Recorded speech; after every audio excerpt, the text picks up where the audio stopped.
first thing we're starting in is the setup guide. This is in the top left corner, and it'll be here for the next 2 months of your onboarding. It's exactly what it sounds like. It's a guide to getting set up, and it's basically an onboarding checklist of different things to complete or resources to read as you are learning about Ramp.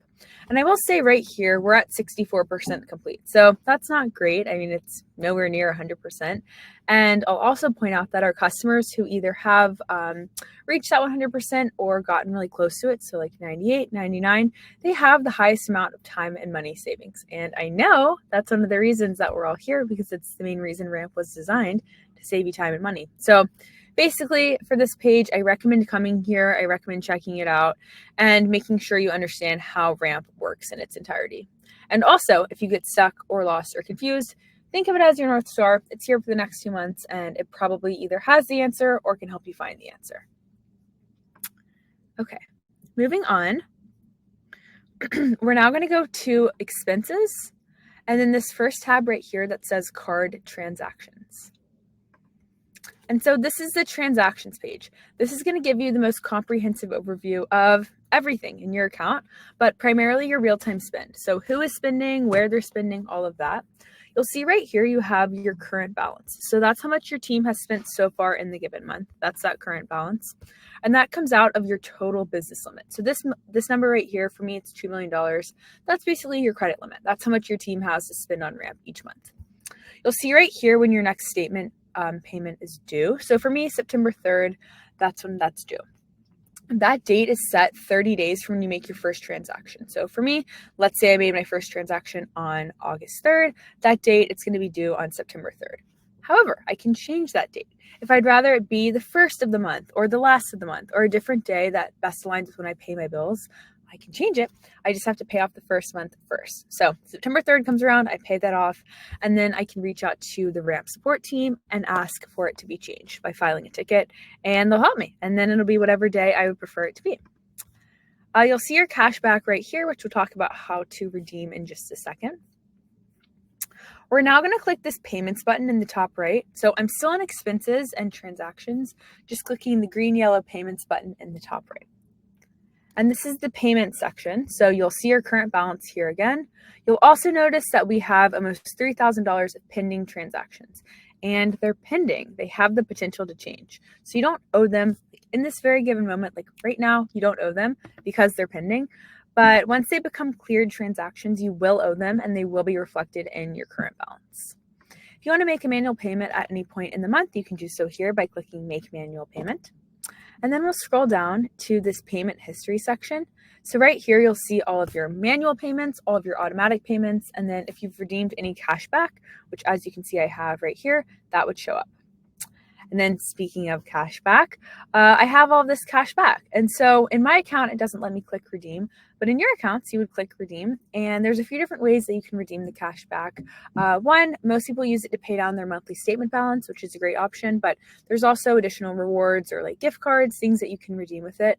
And the cash back you'll earn on your card transaction. So it accumulates, becomes available, and then you redeem it.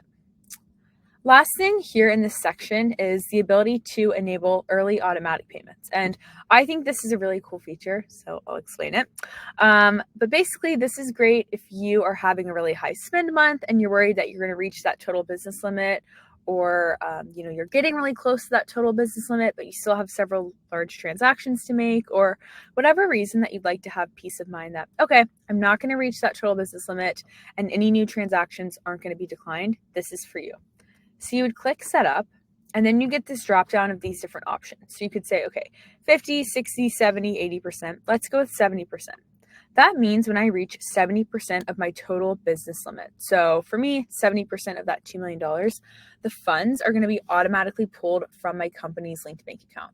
The way that I think about this and like to explain it is it's not increasing your credit limit from $2 million to $3 or $4 million, just flat out. But by having these funds extracted, by paying it down mid-month and having the funds pulled from your company's linked bank account, it starts you back over at zero. And in total, you can spend much more than your total business limit. So it gives you that flexibility to spend more. It gives you that wiggle room. And essentially, you could keep having it reset throughout the month. So pretty cool option, especially if you need that flexibility with your spend. but also at the same time, it is optional. So if you don't want to turn it on, you don't have to. Okay, back to expenses. A few more things to point out in this page here. So you'll notice this statements button right here. I'm going to click that. This is where you would see all of your monthly statement history. Again, my account's fake, so I only have one here. But in your account, you would see all of your history, not just one. And then looking down at the actual transactions, so they're all right here. A couple things to point out. First is we have a lot of them. We have 1,500 transactions. You might have even more than that on certain months. And so if you're looking for something that happened like a long time ago or kind of a one-off transaction or something small, it might be kind of hard to find. So if you click this add filter button, you have all these different ways and methods to narrow down this list. So we can narrow it down by specific dollar amounts. We can narrow it down by specific teams.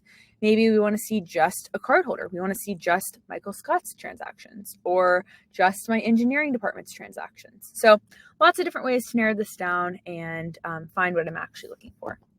This button is great to be aware of as well. It's the calendar icon, and you can filter and narrow down by date range. So just today, you could do last month, you could do this week, anything like that. Okay. Now we're going to be shifting gears a little bit to the settings. So we're leaving expenses, transactions, and going down to settings. If you're following along, it's at the bottom of the gray tab. And if anyone's curious what our fake company is today, it's a donut restaurant. So every time I log in, the fake company changes, and that's what we're working with today. Charlotte's Donut Restaurant. Now we'll be in settings, expense policy. So settings at the bottom, expense policy. First thing you'll notice in expense policy is this expense policy document. And that's a great option to upload if you have one or your team is thinking about making one, because what it is it's a document that outlines the rules and responsibilities of your company cardholders using the company cards. So where they can spend, how they can spend, what's expected of them. By having it here in a document that's posted on your company's website, we'll send it out to your team for them to acknowledge and sign. And that way, everyone's on the same page. There's a shared understanding about how they can spend, where they can spend, and there's no confusion. There's no gray area. It's posted. Everyone's on the same page. So really great way to align the team and make sure that people are following their policies. We're now going to click into this box right here that says expense requirements. So I'm in settings, expense policy, and then expense requirements. Now, you'll likely have multiple of these policies. These policies determine when someone makes a transaction, so when they make an expense, what's required of them. Do they need to submit a receipt? Do they need to submit a memo? So that's like a little blurb about why they made the transaction. Do they need to submit any accounting information? Is anything else required of them? That's where you put these. And I'll say at Ramp, we have, more than one policy. We have a lot of policies. Most teams have more than two. So you can make them for specific teams, departments, individuals. Maybe you have one for just your CEO or your owner. Maybe you have one for just workers that work in the field or just work in factories, and one for workers that just work in the office. Really, however you want to organize and set up your team. But the great thing is that you can make them for all sorts of different groupings of people. We'll just click into this general expenses one right here to show you how it looks. So we'll click edit. And this might look a little overwhelming, but you're really just saying, like, if XYZ happens, then they need to submit XYZ. So if it's just a regular card transaction on this policy and that transaction is greater than $75, they're going to be required to submit a receipt. Maybe I also want to require a memo from these folks. So I can click add, click required field, and then type in memo, click save changes. So now if anyone has a card that's attached to this policy, which when we get to cards, I'll show you what I mean by that. But basically, you attach these policies to different people's cards. So if anyone has a card that's attached to this general expenses expense policy, and they make a transaction that's over $75, they will be required to submit a receipt and then required to submit a memo. That's all it is. You can save that workflow. And then, like I said, we can create other policies for different people or different groups of employees. So maybe we would make one that's called like my CEO and owner policy. Maybe I make it kind of like the path of least resistance for her. And I say, she only needs a receipt on certain transactions and she doesn't need to do memos because, again, path of least resistance, I want to make it easy for her. So maybe I make that. But again, you can always come back in here and make these policies at any point in time. It's not just when you're setting up your account. If you're, 4 months from now thinking, oh, we could really benefit from this policy, you can always add it. Okay. Last thing I want to show in the settings. So I'm still in settings. I'm just going to go down to integration. So 2 little boxes below expense policy here. So I've clicked integrations and add ramp. We know that it's a huge, huge hassle to chase down receipts, to constantly nag your employees to get this receipt in for some random transaction, or they said, they don't have it, or you just feel like you're always bothering them. And we know that causes a lot of headaches. And we're trying to help alleviate those headaches and help alleviate that. So one way we're doing that is our receipt and invoice capture. So right here in this first box, I'm going to click that. And this is a great option to turn on if you use either Gmail or Outlook for your business email, or any of these businesses as well. And basically what it is anytime you receive a PDF receipt at either of these business emails, Ramp will scan that incoming PDF. And if it's able to match that receipt to a transaction within your Ramp platform, it'll copy that receipt and attach it. So scans the incoming email, super secure. If it's able to attach that PDF receipt to the transaction, boom, it'll copy it, it'll paste it, your work there is done. You don't have to do anything. So it's a win-win for you and the team because you turn it on once for the business as a whole and then basically sit back and watch the receipts come in without having to lift a finger. You don't have to screenshot them, you don't have to take photos of them, you don't have to forward them anywhere, just easy. And you might even forget that you have it turned on and then get an email like, congrats, we've successfully matched your receipt. And you're like, I don't remember having a receipt. And then you realize, oh, I have this amazing integration turned on and I didn't have to do anything. Also, when you turn it on for the business as a whole, employees will opt into this. So not everyone has to do it if they don't want to. And then, like I said, we have it for these businesses as well. So pretty cool. Okay, before we move on, so next thing that we're going to talk about is inviting people to your team, which is very exciting. But before we get there, I just want to make sure that this makes sense so far, that, we're all good to keep going.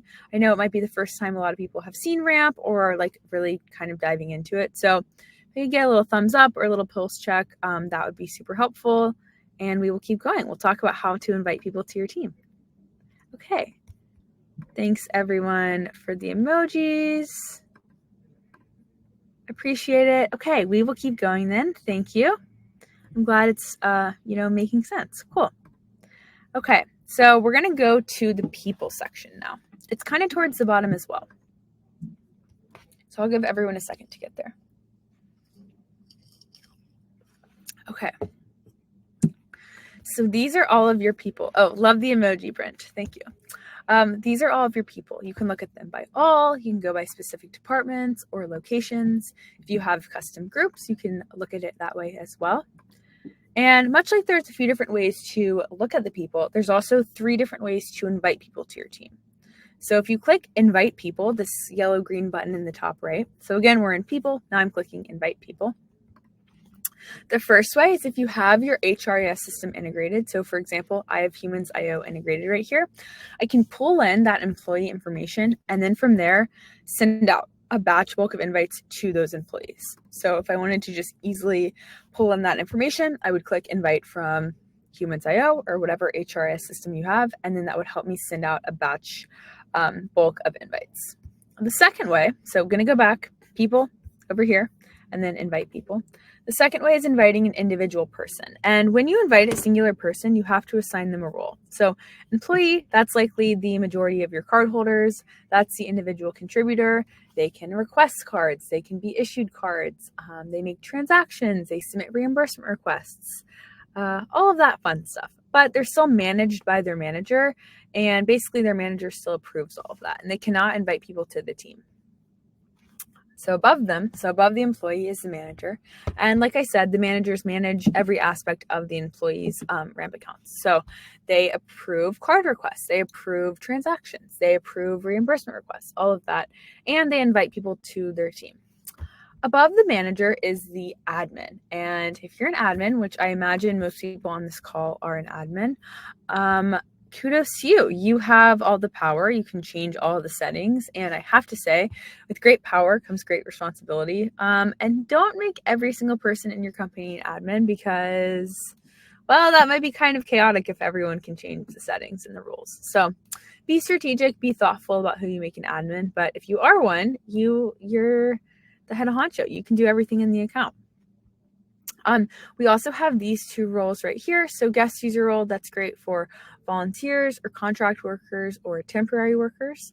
And then IT admin, that's exactly what it sounds like. And then these last two right here, so bookkeeper and external accounting firm, they might look a little bit different, but they're actually cut from the same cloth, very similar. Bookkeeper, that's going to be your internal teammate that needs access to all of your accounting data. And then external accounting firm, we'll click in here. This is if you work with an external accounting firm. So you would invite them via their email address right here, and then you would assign them a role. And by assigning them a role, they're not exactly joining your team. So they're getting the same permissions and abilities as an admin or as a bookkeeper, but they're still external. They're not part of your team exactly, but they can interact with that accounting page and see all of those things. I will say also that if you give them admin permissions, they cannot release funds from your account. That would still have to come from a true admin or a true company owner, just because these people still aren't on your team. So anytime funds are being released or money's leaving the account, it would have to come from a real admin. But otherwise, the external accounting firm could do all the other admin permissions. Third way to invite people is inviting multiple people at once in a bulk upload, in a bulk invite. So over here in people, we're still here. There's two ways to get to this next spot. One is clicking invite people and then clicking upload CSV. So I'll click that. And I'm brought to this page that says bulk invite via CSV. It's a bit of a tongue twister. Bear with me. The other place you can get to that exact same place is clicking these three little dots right here and then clicking bulk invite via CSV again. From here, super straightforward. You'll just download this template and then fill it out with everyone's information. So Izzy's name, her email, her role, Brian's name, his email, his role, so on and so forth in a giant spreadsheet. And then you would add all of their card information as well. So in the same spreadsheet, all of the card information. And then you would click import, upload that spreadsheet, and then click send invites, and Ramp would send out that batch bulk of invites to all of those employees and get them all invited at the same time, which is pretty cool. So let's make an invitation together. Let's invite Izzy to our donut restaurant. So we'll click invite people. We'll invite her as an employee. Do Izzy at dr.com. Very legit company and email, as you can tell. So we have that email entered in. And then from there, we need a manager, department, and location. So let's say that Izzy is on Calvin's team. Calvin's her manager. And you can see he manages the engineering team. And then let's say we're looking through all of the departments, and yes, he manages the engineering team, but let's say she's on something more specific and she's actually on the solutions engineering team. But I don't see that as a department option. What do? I can type it in. I can create it. So I'll type in solutions engineering. So I've typed that in, and then I'll click create right here. And now the department has been created. So when I go back and look at the departments, it's an option to choose from, and it exists, which is pretty cool that it happens that instantaneously. We also need a location. Now, when I click this drop down, you'll see that our locations are US cities as well as London. If you have a better or different way to organize your team, please feel free. You don't have to group them by like actual cities or actual places. I'll also point out that some folks have maybe like remote as a location and then like New York City. If that's where your office is, maybe you have New York and remote, or maybe you have remote and East Coast or something like that. You don't have to do like actual physical places. That's just how we've set it up at Ramp. For today, it's been nice in New York. Let's keep Izzy here. So email, manager, department, and then location. From there, we would issue Izzy a card. I'm going to hold off because it's much easier to talk through cards when I show them, which happens in like 4 minutes. It's the next thing we're going to talk about. So hang tight. We're not going to issue a card, but for the sake of the example, we're going to pretend we did. So we'll click send invite. And now that invitation has been sent. Izzy has been invited to our team. I'm going to give everyone a minute right now to make an invitation. If you don't know where to start, I recommend just inviting like one teammate whose information you know. Or if you're feeling, ambitious, extra on top of it, you can invite an admin, manager, and an employee. So if for example, if you're an admin, maybe invite a manager and an employee, and you can see how these roles start to interact and work together. Third option is we're about halfway through right now. So if you'd rather kind of just like sit back, have a little intermission, totally understand that as well. And we'll keep going with cards in just a minute. So I'll give everyone a minute right now, and then we'll keep moving on. Thanks, guys, for all of these questions in the chat. And Izzy, thanks for all the answers as well.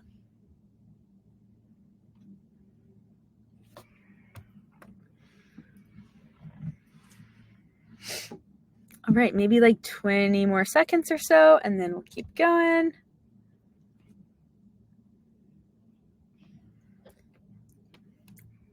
Okay, I'm going to keep going, but if you're still inviting, that's fine. You can keep doing it, or like I said, you'll receive this recording, so you can always go and watch them at the end and see how I did all of that. A couple other things to show in the People tab before we move on to cards, actually. So let's say someone's getting promoted. Oh, and also, I'm surprised no one has said it yet. Someone usually catches it just between this and the other pages with the transactions. But half of our employees are real-life ramp people. The other half are characters from a very popular TV show. So whoever gets it first, you know, you get the honor and glory of getting it first. But if you don't know, here are your 2 hints. And I'm sure someone will get it in the next 5 seconds. Maybe not, but I'm sure someone will get it. Yep, and Chris, you got it, and Anne, and Drew, and Alexandria. Good job, guys. Yes. Very random that it's the Office characters, but it does make it fun when we go to promote them, which is what we're doing right now. So let's say Dwight, everyone who watches that show knows Dwight. Let's say he's an employee and we want to make him a manager. So big promotion for Dwight. We're going to click on Dwight's profile. And right here where it says edit profile, we're going to click that. And then right here where it says employee, we're going to click edit one more time. So these are all the roles. We know that. He's currently an employee, but we want to make him a manager. We're going to click on manager. We're going to click save changes. And now, where did he go? Dwight is a manager. So it updates instantly and it's reflected immediately, which is pretty cool. Same thing goes if it's time for someone to go. So sorry, Dwight, but we're going to click edit profile and we're going to scroll down to the danger zone. And Izzy has heard me say this 1,001 times, but the danger zone, much like in real life, if you encounter a danger zone, you probably don't hang out there. You probably avoid it. It's best to avoid it and not touch anything. Same thing goes for ramp. We'll find this danger zone today and then a few more throughout the other trainings. And it's called that for a reason. So basically don't hang out here unless you're actually locking or removing the account. We'll click remove account and then we would first figure out his reimbursements and then we would follow the steps to terminate him. However, he just got promoted, so we'll let him stay. Last thing is how do you change someone's manager or role or things like that, or like team. We would click into his profile again. We would click edit profile. And we would scroll down to this section and we can easily send him to Calvin's team. And maybe we send him to Izzy's solutions engineering department. And now he is Izzy's problem. So good luck. And we'll click save changes. And when I look at Dwight's profile, those changes are reflected immediately as well. So updated instantly. All right. Awesome. Love it. Thanks, guys. Okay, so now we're going to move on to cards. So if you're following along, we're going to cards over here in the gray tab. It's kind of in smack dab in the middle, basically. Oh, one other thing about people is if you want to create a department or location from this page, you absolutely can. You can just click the 3 little dots and then click create department or create location. Sometimes we get questions about that. Okay, now back to cards. So on Ramp, you'll have both physical and virtual cards.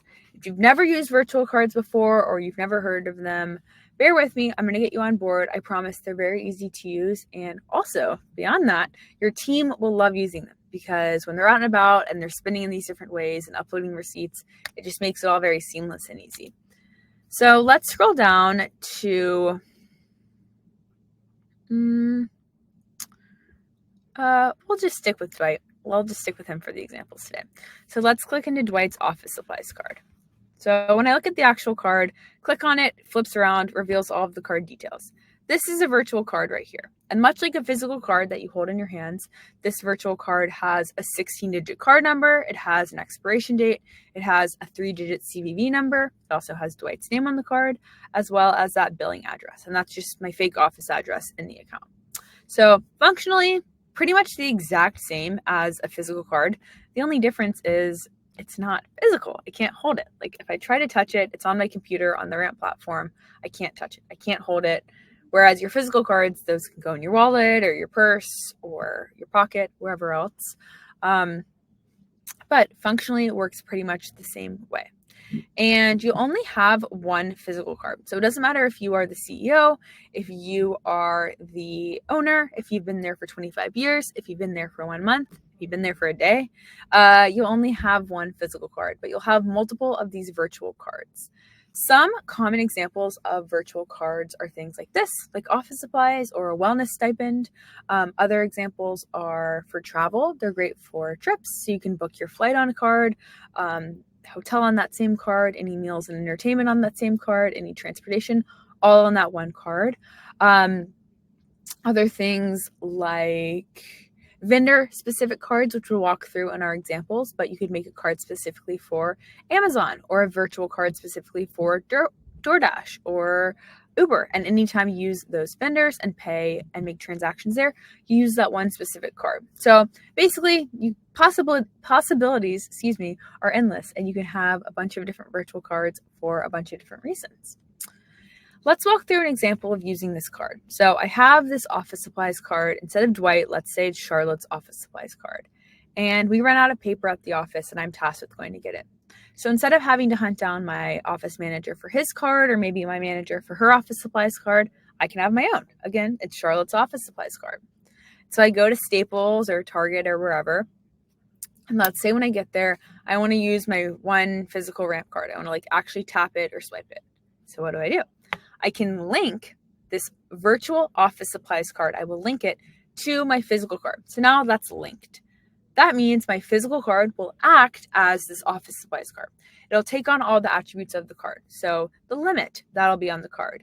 Any restrictions, any rules, those will all be on the card. So now my physical card is acting as the office supplies card. I swipe, make that transaction, we're good to go. Right after that, I'm taking a customer out to lunch.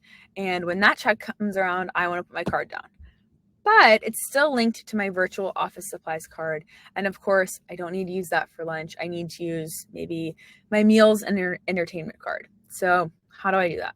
I can swap out this virtual office supplies card. I can swap it out and instead link my virtual meals and entertainment card to my physical card. So now my one physical card, the only one that I have, is going to act as a meals and entertainment card. And that check comes around, I put my card down, and that transaction will go on that card. So again, it's taking on the attributes of my meals and entertainment card. So it has that limit, it has any rules and restrictions that are on that card, all of that. So just in that example, in the span of maybe an hour and a half of my day, I used 2 different cards. So you can imagine that if you're, spending even more than that and spending in all these different ways, it's really easy to keep things organized as a user and, keep all of your transactions squared away, keep receipts squared away, all of that. But then as an admin or someone that's kind of setting the controls in your account, you can set different rules. You can set different restrictions. You can block certain merchants. You can block certain categories. However you want to shake it, which we'll walk through when we make the cards together, you really have total control over how your employees spend with these cards. So pretty cool. If it's still confusing, we're going to make 2 cards together right now. So we're still on cards over here on the left, and we're going to click Issue Spend. Let's first make a physical card because everyone will have only one. So it doesn't matter who you are. Again, CEO, person that's been there for 2 weeks, doesn't matter, you'll have one physical card. So let's click into physical card, and then we'll have to choose someone. Whenever I log into my fake account, it's kind of like roulette of finding who doesn't have one. So Dwight has one.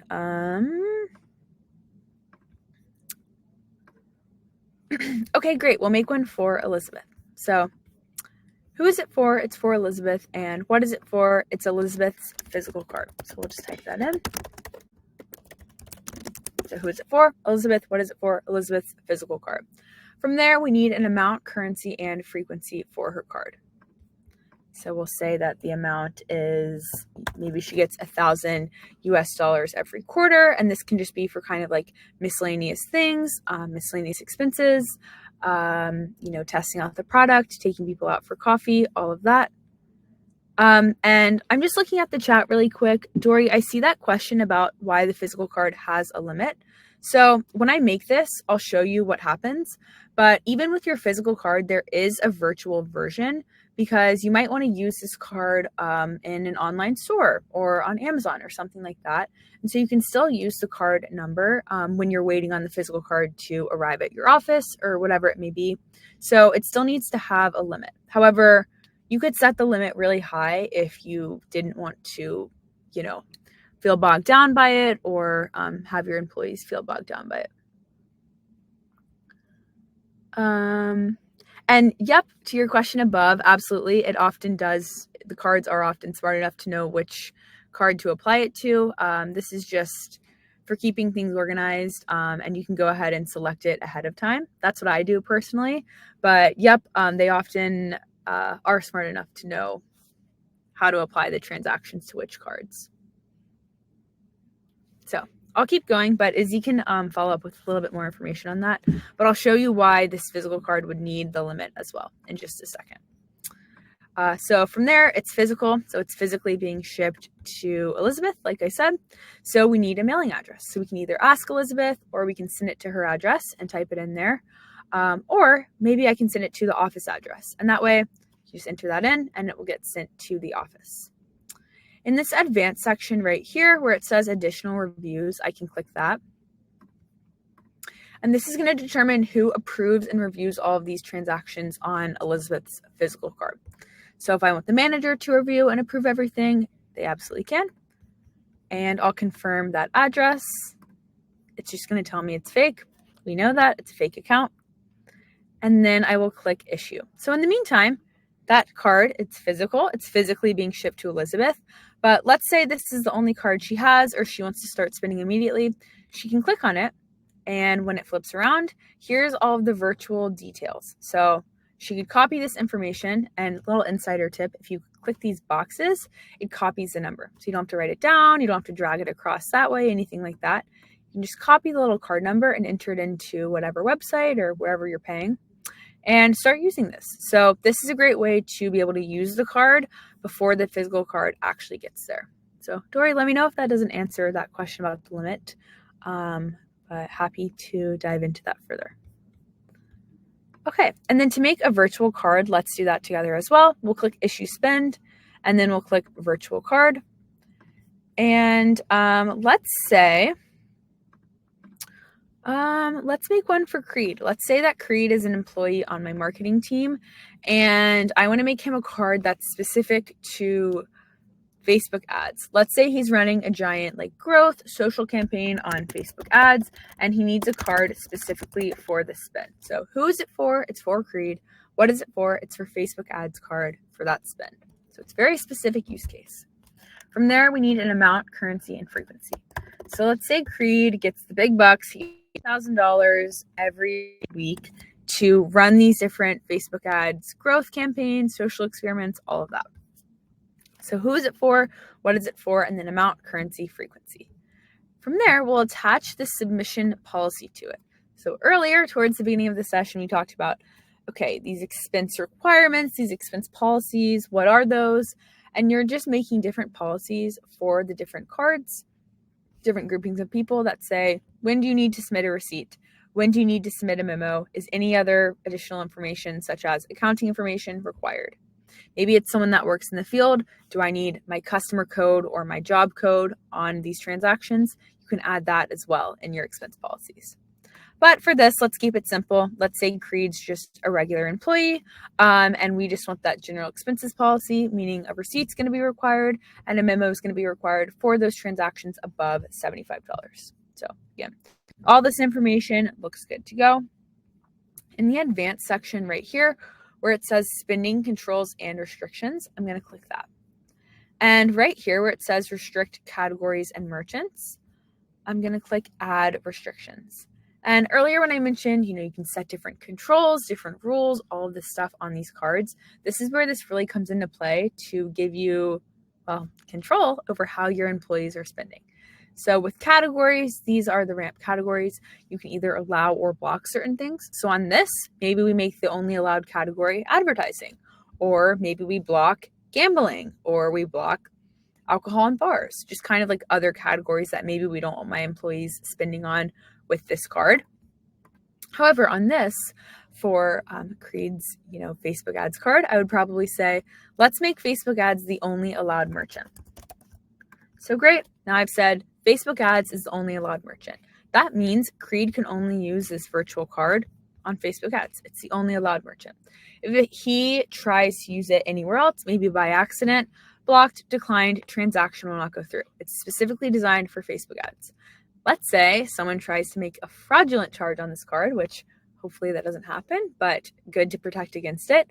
And they try to spend this somewhere other than Facebook ads, blocked, declined, transaction will not go through. So pretty cool in general, just to have this enforcement of enforcing compliance.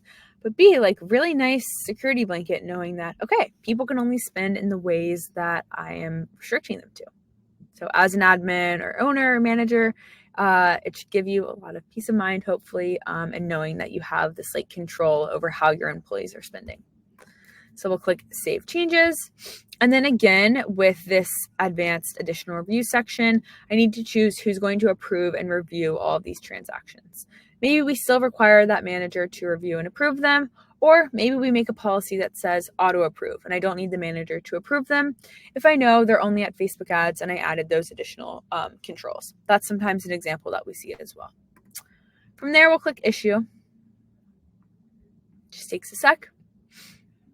Okay, and now that card has been created. So when I click on it, it flips around again to reveal all of the card details. And since it's virtual, I'm just going to enter these into whatever website. So Facebook ads, and I can start spending.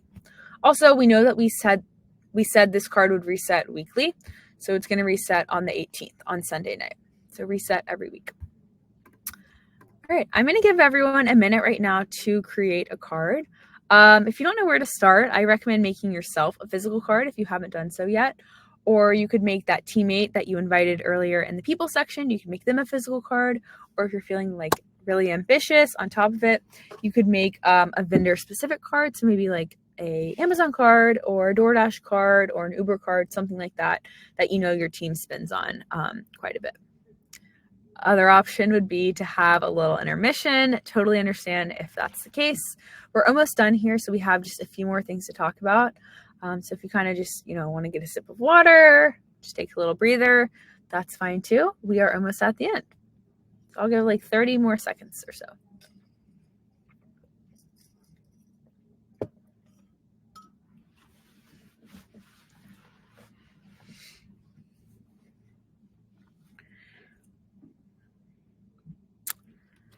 Let us know if you guys have any other questions as well.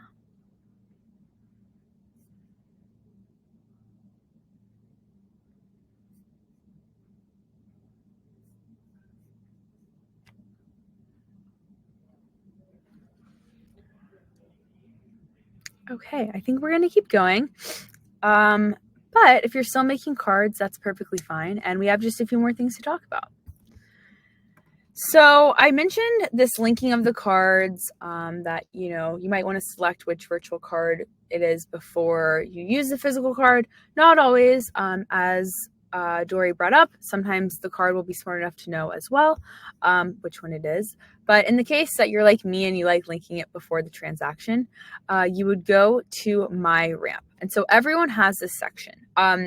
Employees, their view is a bit smaller. They don't have procurement, bill pay, things like that. But everyone has My Ramp. So you'll go into My Ramp. And then over here, you'll see all of your virtual card options. So let's say I do have my office supplies card. We'll just stick with that example.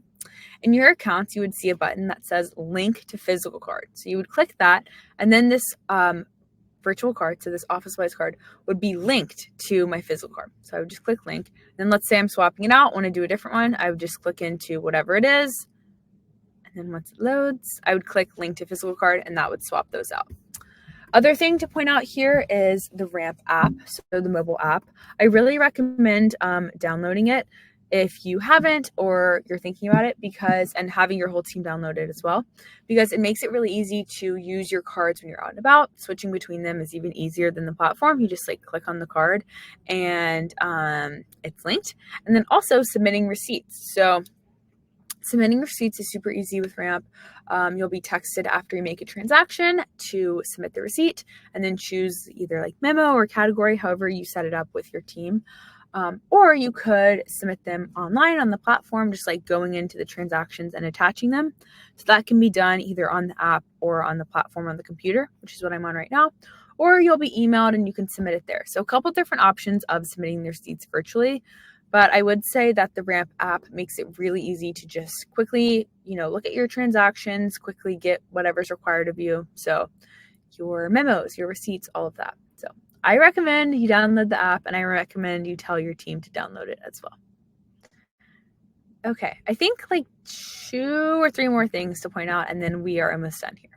I'm going to quickly show bill pay and accounting. We have these sessions tomorrow, so come hang out and learn about bill pay and accounting. But as a little preview, here's the bill pay section.